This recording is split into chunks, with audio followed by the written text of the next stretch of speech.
Hi everyone, in today's video I'm gonna explain to you how to add email account to Outlook. Before we start, make sure to like and subscribe.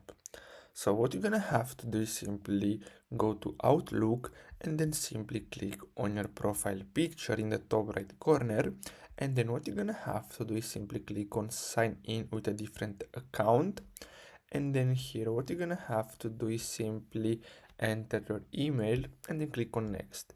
Now as you can see, you have another option which is sign in options, so simply click on that, and as you can see, you can use your GitHub account or sign into an organization.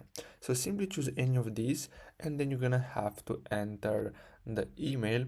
As you can see, I've selected GitHub, so if I enter the email here, I'm gonna get redirected to GitHub where I'm gonna have to authorize this login. So basically that's all you have to do. I really hope you found this video helpful. Don't forget to like and subscribe. Thanks for watching.